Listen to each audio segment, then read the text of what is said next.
श्रीपादराजम शरणम प्रपद्ये. श्रीपादांचा जय जयकार असो. आता कालच्या कथेमध्ये आपण ऐकलं होतं की अप्पलराज शर्मांनी जेव्हा श्रीपादांना विचारलं की तुम्ही माझे कर्ज कसे काय फेडलेत, ते मला पटत नाही, ते समजावून सांगा. तर श्रीपादांनी त्यांना कर्ज कसे काय फेडले, सुभय्या श्रेष्ठींनी घेतलेले कर्ज त्यांनी कसे फेडले, सुभय्या श्रेष्ठींच्या पूर्वजन्माची कथा सांगितली. त्याच्यानंतर त्या जटाधारी यती कोण होता त्याच्या पूर्वजन्माची कथा सांगितली. आणि सगळ्या कथा सांगून ते तिथे व्यंकटय्य या श्रेष्ठी जे होते त्यांना आणि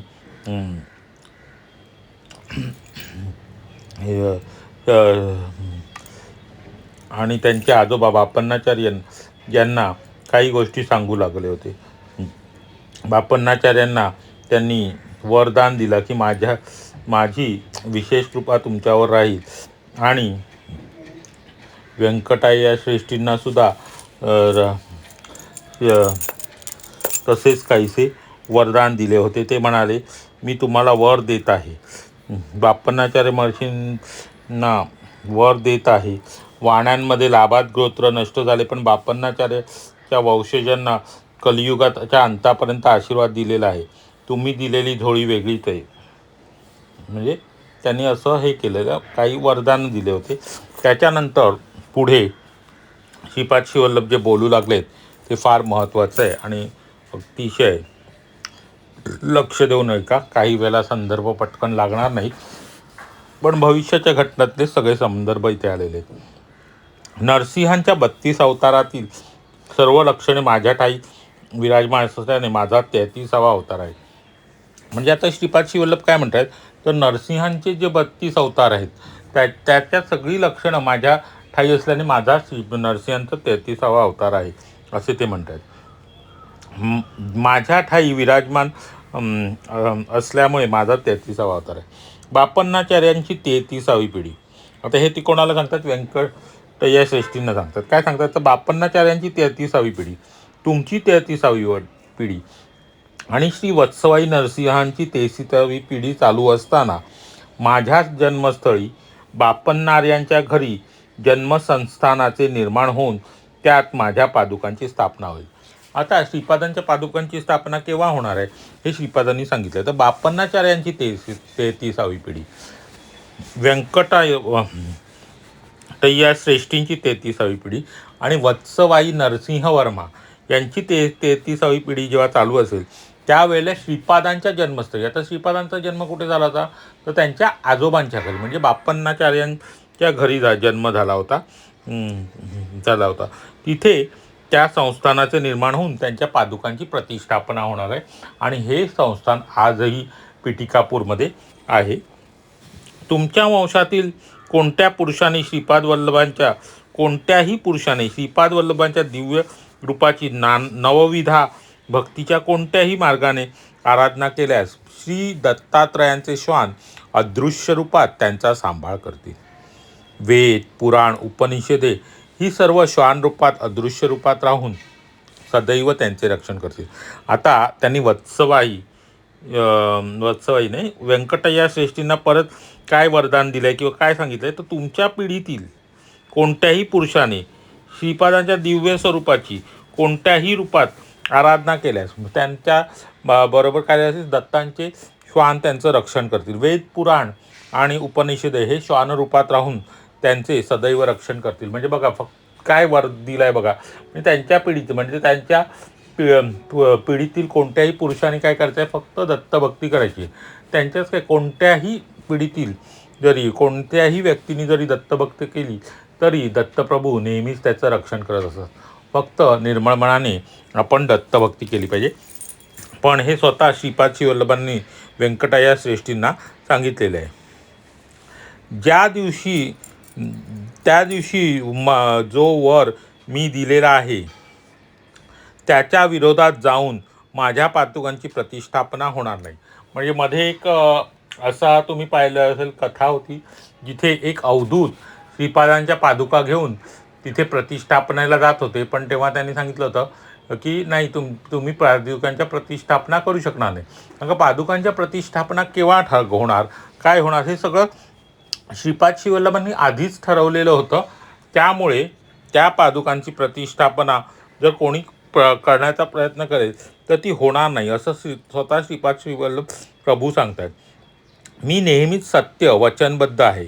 माझे घर अनेक जणांच्या हाती जाऊन शेवटी आपल्या वंशाच्या हाती येईल. म्हणजे त्यांनी काय सांगितलं की माझे घर हे अनेक जणांच्या हाती जाऊन शेवटी माझ्या वंशाच्या हाती येईल. आमचे घर अनेक जणांच्या हाती जाऊन शेवटी आपल्या वंशाच्या हाती येईल. ते दत्तनिलय या नावाने प्रसिद्ध होईल. म्हणजे त्यांनी काय सांगितलं की त्यांच्या ज्या आजोबांचं म्हणजे बापन्नाचार्यांचं घर आहे ते आता या 33 पिढ्यांमध्ये, आता ही 33वी पिढी कधी आली ती तारीख पण जेव्हा येईल तेव्हा तुम्हाला कळेल. इतक्या वर्षामध्ये ते घर अनेकांच्या हाती जाईल आणि शेवटी व्यंकटय्य श्रेष्ठींच्या 33व्या पिढीच्या हाती येईल. त्यावेळेला त्याचं नाव दत्तनिलय या नावाने प्रसिद्ध होईल. या घराच्या समोरील जागेत, आता पुढची कथा आहे का, या घराच्या समोरील जागेत उभा राहून मी अवधूत रूपात सुमती मातेकडे भिक्षा मागितली. आता ज्या घराच्या समोर उभं राहून, म्हणजे तुम्हाला आठवत असेल श्रीपाद श्रीवल्लभांनी जेव्हा दत्त रूपात किंवा अवधूत रूपात येऊन जेव्हा सुमती राणींकडे भिक्षा मागितली होती आणि त्यावेळेला सुमती मातेंनी इच्छा प्रकट केली की मला तुमच्यासारखा पुत्र व्हावा, असं त्यांनी इच्छा प्रकट केली होती, असा आशीर्वाद मागितला होता. त्याच जागेत उभे राहून माझा भाऊ भिक्षा घेईल. आता माझा भाऊ भिक्षा घेईल म्हणजे कोण, तो त्या जन्मात श्रीधर या नावाने दत्त अंशावतार मानला जाईल. आता बघा त्यांचा भाऊ म्हणजे कोण, श्रीधर. तो 33व्या पिढीतलं सांगतात आता श्रीपाद श्रीवल्लभ. आत्ता तो घेणार का, आत्ता दत्त अवतार कोण आहेत, श्रीपाद श्रीवल्लभ आहेत. पण त्यावेळेला 33व्या पिढीमध्ये दत्तावतार म्हणून कोण मानला जाईल, त्याच्यामध्ये दत्ताचा अंश असेल तो म्हणजे श्रीधर. श्रीधर म्हणजे कोण, तर श्रीपाद श्रीवल्लभांचा भाऊ. आठवत असेल तर काही 1-2 भागापूर्वीच आपण पाहिलं होतं की श्रीपाद श्रीवल्लभांचे 2 बंधू आहेत. त्यातला एक पांगळा आहे आणि एक आंधळा आहे. जो आंधळा आहे तो महाराष्ट्र भूमीमध्ये कोण म्हणून जन्म घेणार आहे, सज्जनगडचे समर्थ रामदास म्हणून जन्माला घेणार आहे. आणि त्याच वेळेला वत्सवाई नरसिंहवर्मा हे महाराष्ट्र भूमीत शिवाजी महाराज म्हणून जन्माला येतील. आणि त्यावेळेला हे सज्जनगडचे रामदास स्वामी त्यांचे गुरु म्हणून शिवरायांना मार्गदर्शन करतील. म्हणजे आपले महाराष्ट्राचे कुलदैवत आराध्य दैवत असलेले शिवाजी महाराजसुद्धा श्रीपाद श्रीवल्लभांच्याच कथेतील पुढे आलेला अवतार आहे नरसिंहवर्मांचा. आणि समर्थ रामदास हे तर त्या काळात जे श्रीपाद श्रीवल्लभांचे थोरले बंधू होते, जे जन्माने आंधळे होते, पण पुढे त्यांचं श्रीपाद श्रीवल्लभांनी व्यंग दूर केलं आणि ते एका जन्मामध्ये श्री समर्थ रामदास म्हणून जन्माला. तर जो पांगळा जो बंधू होता त्याच्याविषयी आता इथे उल्लेख आहे. तो पांगळा बंधू पुढे श्रीधर म्हणून जन्माला येईल असं त्यांनी सांगितलं होतं. तो हा श्रीधर काय करणार, तर जेव्हा व्यंकटय्य श्रेष्ठींची 33वी पिढी त्या बापन्नाचार्यांचं घर त्यांच्या ताब्यात गेल्यामुळे ते त्या घरामध्ये राहत असतील, त्याच वेळेला ते श्रीधर स्वामी त्याच जागी जिथे श्रीपाद श्रीवल्लभांनी उभं राहून भिक्षा मागितली होती त्याच जागी उभं राहून ते भिक्षा मागणार आहेत. आणि त्यावेळेला श्रीधर हे दत्तावतार असणार आहेत. किती अद्भुत आणि चमत्कारिक गोष्टी आहेत बघा. प्रथम 6/7/1963, अगदी किती जवळचा काळ आहे बघा, शनिवारी. दुसऱ्यांदा 11/9/1970 शुक्रवारी. आणि तिसऱ्यांदा 4/8/1971 बुधवारी सूक्ष्मातील सूक्ष्म रूपामध्ये येऊन भिक्षा घेईल. आता श्रीधर कधी कधी भिक्षा घेतील त्या सगळ्या तारखाही सांगितलेल्या आहे. काही कालांतराने बापन्नाचार्यांच्या वंशातील 33व्या पिढीतील आपल्या वंशजांच्या घरात म्हणजे दत्तनिलयमध्ये भिक्षा घेईल. हा माझा शब्द आहे आणि वचन पाळण्यात मी काटेकोर आहे. इतक्यात व्यंकटय्या श्रेष्ठींनी श्रीपाद प्रभूंना जवळ घेतले. आता हे सगळं सांगत असताना व्यंकटय्या श्रेष्ठीच्या कुटुंबावर कशी कृपा होणार त्या व्यंकटय्या श्रेष्ठींनी श्रीपाद प्रभूंना जवळ घेतले. त्यांच्या डोळ्यातून आनंदाश्रू वाहू लागले. बापन्नाचार्याच्या तोंडातून शब्द फुटत नव्हते. आता त्यावेळेला तिथे कोण कोण होते आणि त्यांची काय काय अवस्था झाली होती ते आता पुढील ह्याच्यात सांगितलं आहे. तर व्यंकटाच्या श्रेष्ठीने श्रीपाद प्रभूंना जवळ घेतल्यानंतर तिच्या डोळ्यातून आनंद अश्रू वाहू लागले. बापन्नाच्या त्या तोंडातून शब्द फुटत नव्हते. सुमती माता हे स्वप्न आहे की वैष्णवी माया या संदेहात होती. अप्पराज शर्मांनी मन स्तंभित झाले होते, म्हणजे ते अगदी स्तब्ध झाले होते. श्रीपादांचे दोन्ही भाऊ त्यांच्याकडे भीत भीत बघत होते. आमचा धाकटा भाऊ की दत्तप्रभू असा विचार करू लागले. त्या विचित्र घटनेने ते चकित झाले. आता त्यावेळेला ते श्रीपादांचे दोन्ही भाऊसुद्धा तिथे होते आणि ते चकित झाले. माझ्या मूर्खपणाला आणि दुसऱ्याची चेष्टा करण्याच्या सवयीला मर्यादा नव्हती.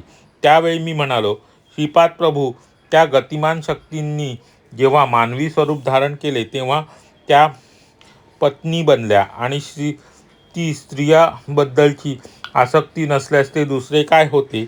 अवतारांच्या संदर्भात मी लीला मानली तरी आमच्या बाबतीत ती स्त्री आसक्तीच नाही का? काय हा पक्षपात? आता माझ्या मूर्खपणाला आणि दुसऱ्याची चेष्टा करण्याच्या सवयीला मर्यादा नव्हती असं कोण म्हणत आहेत? आता कोण म्हणत आहेत ते पुढे संदर्भ येईलच. माझ्या मूर्खपणाला आणि दुसऱ्यांची चेष्टा करण्याच्या सवयीला मर्यादा नव्हती.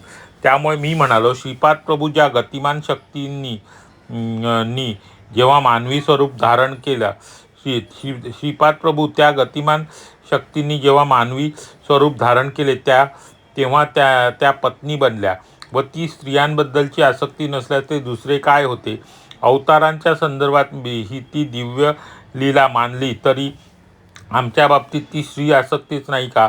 त्यात काय पक्षपात? आता हे बहुतेक सुभय्या श्रेष्ठींनी श्रीपादांना विचारलेलं असणार. श्रीपाद प्रभू म्हणाले, मी श्रीकृष्णाला 8 पत्नी होत्या आणि 16,000 गोपिका होत्या, तरी तो ब्रह्मचारी होता. तू विचार करतोस तसा तो श्रीलंपट नव्हता. ते शारीरिक नाते नव्हते. आत्मसंबंधाने त्या सर्व पत्नी होत्या. आधार दिला जाणारा आत्मा पतीचा तर आसरा देणारा आत्मा पत्नीचा होता. त्यापेक्षा त्यात अधिक काय होते? देवेंद्राला मनुष्यरूप घेण्याचा शाप मिळाला तेव्हा शचीदेवी द्रौपदी म्हणून जन्माला आली. देवेंद्राने 5 रूपे घेऊन 5 पांडव म्हणून जन्मास आला. 5 पती असून सुद्धा फक्त अर्जुनाबरोबर द्रौपदीने शय्यासुख घेतले.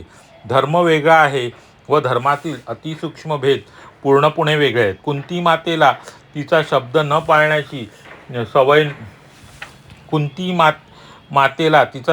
पाळण्याची सवय नव्हती. द्रौपदीने फक्त अर्जुनालाच निवडले. फक्त अर्जुनानेच स्वयंवरामध्ये माशाच्या डोळ्याचे शरसंधान साधले. सत्यशील पत्नीमध्ये 6 सगुण असलेच पाहिजे.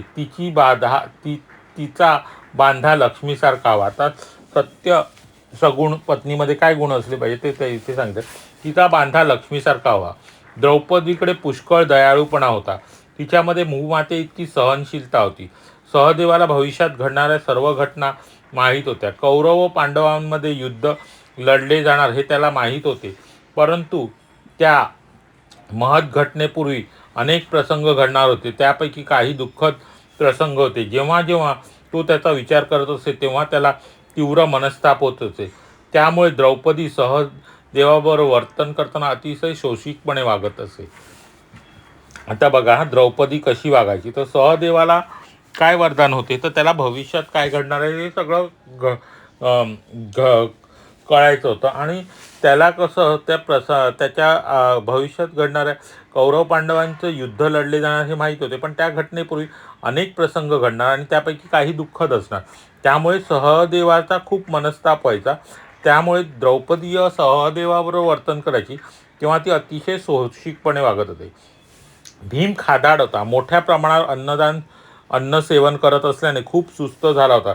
त्यामुळे स्वतःची कामे करण्याससुद्धा तो आळस करत असे. म्हणून भीमाशी द्रौपदी नोकराप्रमाणे वागत असे. आता भीमाशी नोकराप्रमाणे म्हणजे सेवाभावाने वागायची, त्याच्या सर्व सेवा करायची. कारण भीम स्वतः आळशी असल्यामुळे द्रौपदीला त्याची सगळी कामं करावी लागली. पांडवांमध्ये धर्मराजा सर्वात मोठा होता. अनेक राजकीय प्रश्न त्याच्या मनाला सतावत, म्हणून द्रौपदी मंत्र्याची भूमिका घेऊन त्याला उत्तम सल्ला देत असे. म्हणजे द्रौपदी जेव्हा याच्याबरोबर वागायची, कोणाबरोबर? भीमाबरोबर वागायची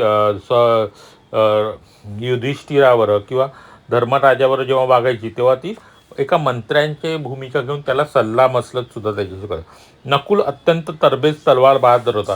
तो अत्यंत वेगवान लढाई करत असे. पावसाच्या दोन थेंबातून त्या अशा हातोटीने तो तलवार फिरत असे की पाऊस असून सुद्धा ती ओली होत नसे.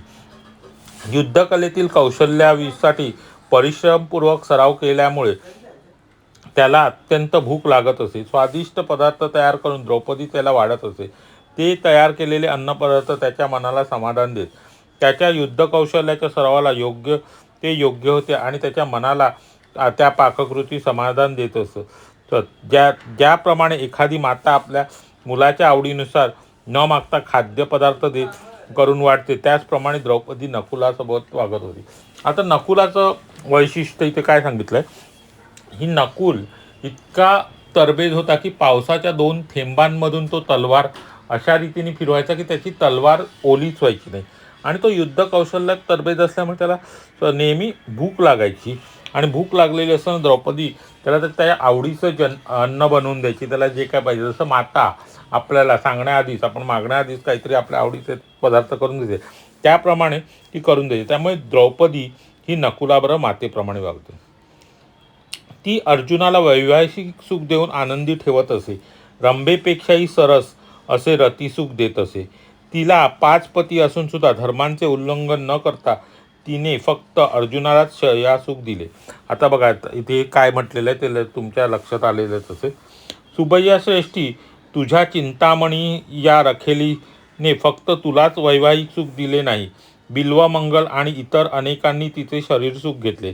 काळ व प्रारब्धाच्या कारणांमुळे चिंतामणी व बिल्वमंगल गंटूर प्रदेशातील मंगलगिरी पानकाल नरसिंह स्वामींची भेट द्यायला गेले असता तुला समोर येतील. तू त्यांना पिटिकापुरमला घेऊन येशील. नंतर तुम्हाला सदाचरणाचा उपदेश करीन. नरसिंहवर्मांनी श्रीपादांना आपल्या मांडीवर घेतले. आता सुबैया श्रेष्ठींना बघा, मी म्हटलं हा प्रश्न बहुतेक सुबैया श्रेष्ठींचा असता. तर सुबैया श्रेष्ठींनी जो प्रश्न विचारला होता की त्याचं उत्तर त्यांनी दिलेलं आहे. आणि सुबैया श्रेष्ठींना त्यांनी काय सांगितलं की चिंतामणी या रखेलीबरोबर फक्त तू एकटाच संबंध नाही ठेवला, तर बिल्वमंगल व इतर अनेकांनी शरीर. त्यामुळे ते काळ आणि प्रारब्धाच्या कारणांमुळे चिंतामणी आणि बिल्वमंगल गंटूर येथील मंगलगिरी च्या पानकाल नरसिंहाची स्वामींची भेट घ्यायला गेले असतात तुला समोर येतील व तू त्यांना पिटिकापूरला घेऊन येशील असं त्यांना सांगितलं. नंतर तुम्हाला सदाचरणबद्दल उपदेश करीन. नरसिंहवर्मांनी श्रीपादांना आपल्या मांडीवर. आता वत्सवाई नरसिंहवर्मांनी सुद्धा श्रीपादांना आपल्या मांडीवर घेतले. श्रीपाद वर्मांना म्हणे, आजोबा आपण दोघे घोडागाडीतून आपली जमीन पाहण्यास जाऊ. तेथील भूमाता मला कित्येक दिवसापासून तुझ्या पदस्पर्शाने मला पावन केव्हा करणार अशा आर्ततेने प्रार्थना करत आहे. आता श्रीपाद शिवल्लभांचं यावेळेला वय अवघं 3 वर्ष आणि ते आता नरसिंहवर्मांनी जेव्हा त्यांना मांडीवर घेतलं तेव्हा ते त्यांना काय म्हणतात, तर आजोबा आपण घोडागाडीतून तुमची जमीन पाहण्यात जाऊ. भूमाता कित्येक दिवस मला तुझ्या स्पर्शाने पावन केव्हा करणार अशा आर्ततेने प्रार्थना करत. आर्तत्राण पारायण असे माझे वचन आहे. तेव्हा वर्मा म्हणे, अरे श्रीपादा, माझी एक छोटी विनंती आहे. माझ्या पिटिकापूरजवळ आमची एक जमीन आहे. तेवढेच एक छोटे गाव व तेथेच एक छोटे गाव असून तेथील लोकांकडून शेती करून घ्यावी. गावकऱ्यांना कमी पैशात शेती करायला देऊन जमीनदाराला व्यवहार पाहण्यासाठी तुला कर्णमपदम द्यावे असा विचार आहे. परंतु सध्या ऐनवल्लीचे कर्णम पद आपल्याकडे नाही ना. त्यावर श्रीपाद म्हणा, आजोबा तुम्ही तुमच्या जमीनदारीचा विचार केला, परंतु माझ्या जमीनदारीचा विचार नाही केला. ते मान्य नाही. अगोदर तुम्ही मला गावचा अधिकारी म्हणून काम कर असे म्हणालात. त्या घटनेने धंडीकोटा श्रीपादवल्लभ राजशर्मा अमुक नावात गावचा कर्णम होता तेवढेच केवळ इतिहासात शिल्लक राहील. ते कुलकर्णी पण मी करणार आहे ते विश्वात्मक आहे. म्हणजे त्यांना काय म्हणतायत ते की तुम्ही ती माझी जमीन घ्या आणि तुमचं कुलकर्णी. तर कुलकर्णींचं काम काय की लोकांना जमीन द्यायची आणि त्याच्याकडून जो शेतसारा आहे तो जमीनदारावर वसूल करतात. नरसिंहवर्मा त्यांना त्यांची जमीन देऊन त्याचा कर वसतो. तर श्रीपाद शिल्लक काय म्हणतात की तुम्ही जे जे जे मला पद देतात त्याच्यामुळे माझी काही प्रसिद्धी होणार नाही. मला विश्वात्मक आहे. मी जे कुलकर्णी पण करणार आहे ते विश्वात्मक आहे. माझे हिशोब मला आहेत. दररोज कोट्यावधी पुण्यराशींची, हिऱ्यांची, दागिन्यांची उलाढाल होते. माझ्या अवताराचे प्रयोजन विश्वकुंडलिनीला हलवून टाकायचे आहे. मानवात असल्याप्रमाणे गावाला, शहराला, पुण्यक्षेत्राला सुद्धा कुंडलिनी असते. सांद्र आणि सिंधुवेद यांचे ज्ञान ज्यांना आहे अशांनाच अवगत होऊ शकणारे हे योग रहस्य आहे. आता हे खूप मोठं योग रहस्य आहे की मानवाप्रमाणे गावाला वगैरे यांना सुद्धा कुंडली असू शकते आणि जे सगळं काही आहे ते असं फार गहन असं योगज्ञान आहे. ते मी सगळ्यांनाच कळण्यासारखं नाही असं ते नरसिंह वर्मांना म्हणाले.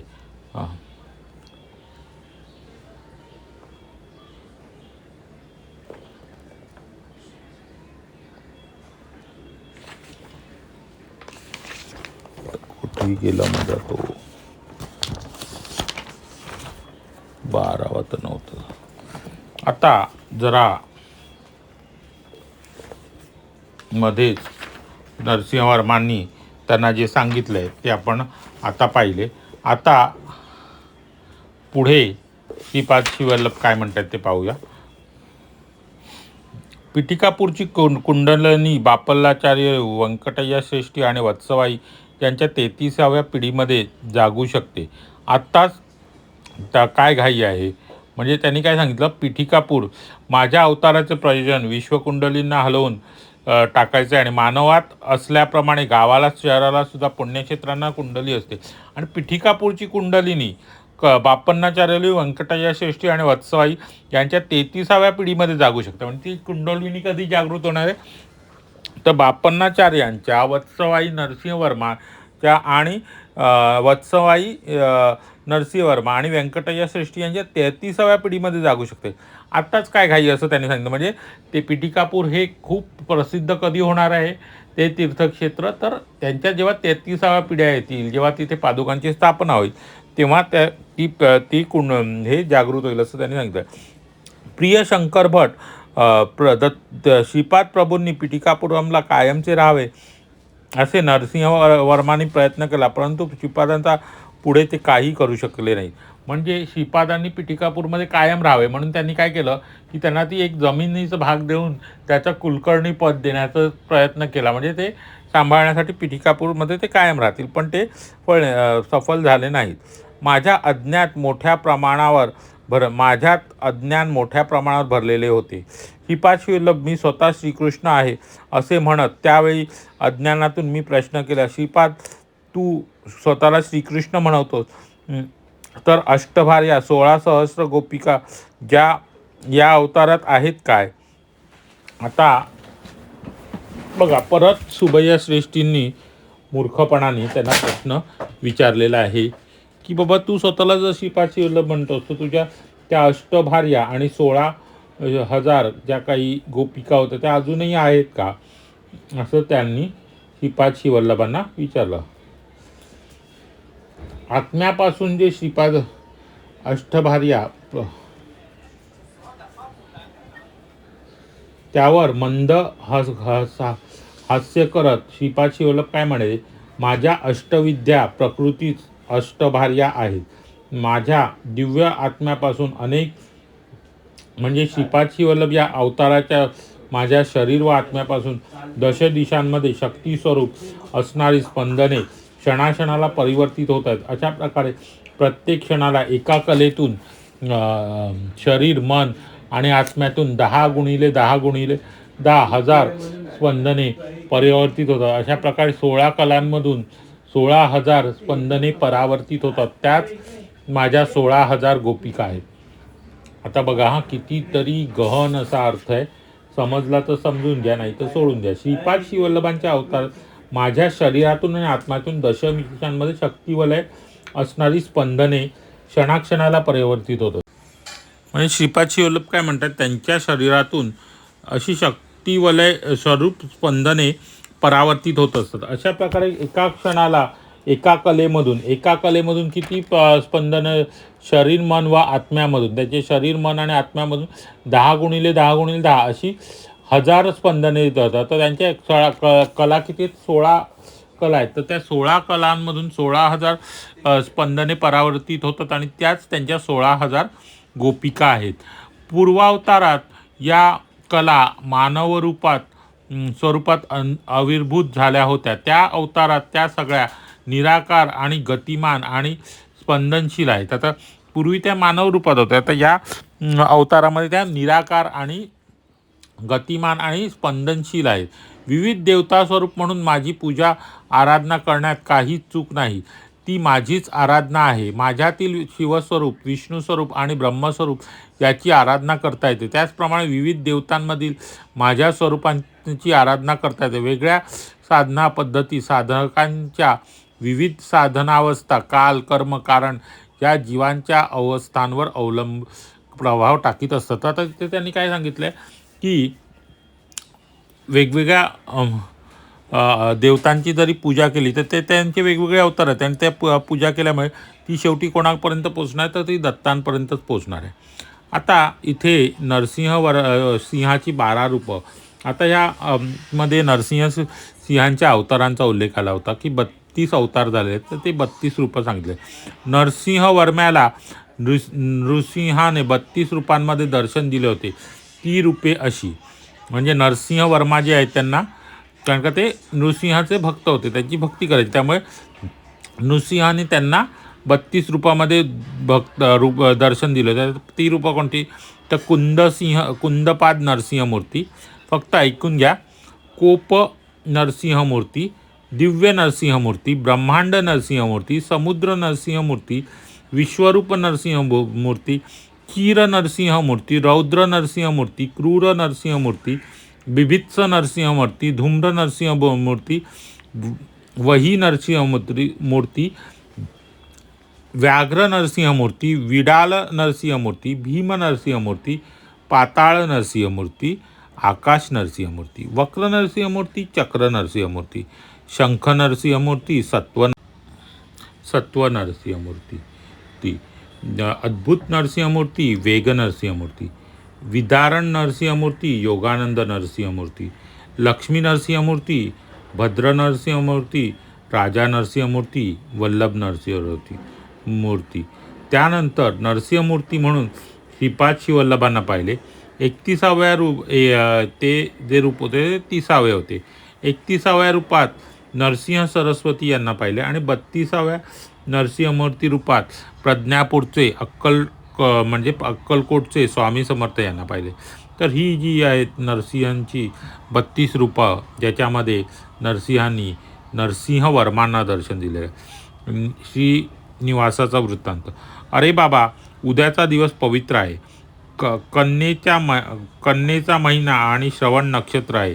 कन्या मासामध्ये श्रवण नक्षत्रावर द्वादशीच्या सोमवारी सिद्धयोगेश्वर व्यंकटेश रूपात प्रकट झाले. वैशाख शुद्ध सप्तमीला विलंबी नाम संवत्सरामध्ये त्यांनी कुबेराकडून धनसहाय्य घेऊन ऋणपत्र लिहून घेतले. श्री पद्मावती देवी मृगशीर्ष नक्षत्रावर जन्मली व श्रीनिवास श्रवण नक्षत्रावर श्रीनिवास त्या श्रवण नक्षत्रावर अवतरले. श्रीनिवास प्रभूसुद्धा भारद्वाज गोत्रामध्ये अवतरले. आता श्रीनिवास म्हणजे व्यंकटेश्वर, तिरुपती बालाजी जेव्हा आपण म्हणतो श्रीनिवास, ते कधी अवतरले, तर ते सुद्धा भारद्वाज गोत्रामध्ये अवतरले. पांडवांच्या वंशातील सुधन्वाला नागकन्येद्वारा झालेला पुत्र आकाश महाराज, याचा भाऊ तोडमान वसुमान हा आकाश महाराजांचा मुलगा. श्रीनिवास प्रभूंनी अगस्ती ऋषींच्या सल्ल्यानुसार अर्धे राज्य तोडमानला दिले व अर्धे राज्य वसुमानला दिले. आता श्री व्यंकटेश्वरांनी काय केलेलं श्रीनिवास प्रभूंनी, तर अर्धे राज्य तोडमान आणि अर्धे राज्य वसुमान यांना दिले. तर काय सांगितलं, पांडवाच्या वंशातील सुधन्वाला नागकन्येपासून झालेला पुत्र आकाश, त्याचा भाऊ तोडमान. आता आकाशाचा भाऊ कोण? तोडमान. वसुमान हा आकाश महाराजांचा आणि वसुमान हा आकाशाचा मुलगा होता. तर श्रीपाद प्रभूंनी अगस्ती ऋषींच्या सल्ल्यावरून अर्धे राज्य तोडमानला दिले आणि अर्धे राज्य वसुमानला दिले. सुबैया श्रेष्ठी शंकर भटांना म्हणाले, सुबैया श्रेष्ठी शंकर भटांना म्हणे, आज तुम्ही विश्रांती घ्या, आपण रात्रभर श्रीपाद प्रभूंच्या दिव्य नामाचे पठण करू. भविष्याप्रमाणे उद्याचा दिवस अत्यंत शुभ आहे. मी उद्या तुला श्रीपाद प्रभूंच्या अति आश्चर्यकारक लीलांचे कथन करीन. चिंतामणी आणि बिल्वमंगल पिठापूरला कसे आणण्यात आले, ते श्री गुरूंनी त्यांच्यावर कशा दया दाखवली.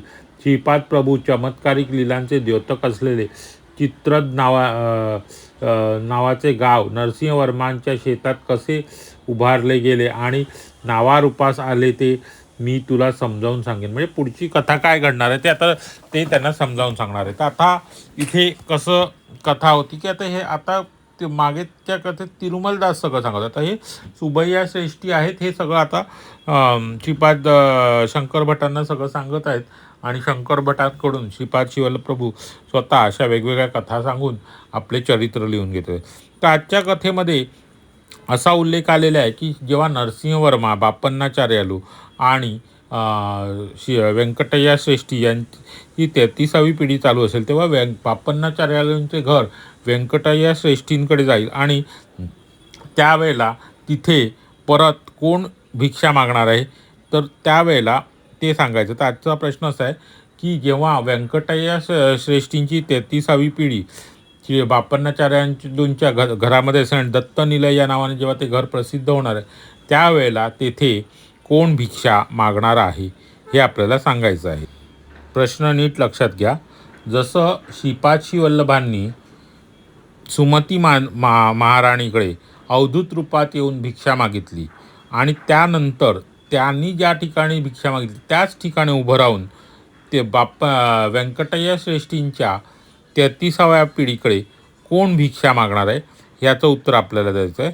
तर आत्तापर्यंतची कथा जर आपल्याला समजली असेल तर जन्मोजन्मीचे संबंध आणि पुढे काय कसे घडणार आहे श्रीपादांनी आजच्याही कथेत पुन्हा आपल्याला सांगितलेले आहे. तर आपण आजची कथा इथेच संपवित आहोत, थांबवत आहोत. पुढची कथा आपण उद्या जसे सुबैया श्रेष्ठी शंकर भटांना सांगतील त्याप्रमाणे आपणही ऐकू. श्रीपादांचा जय जयकार असो.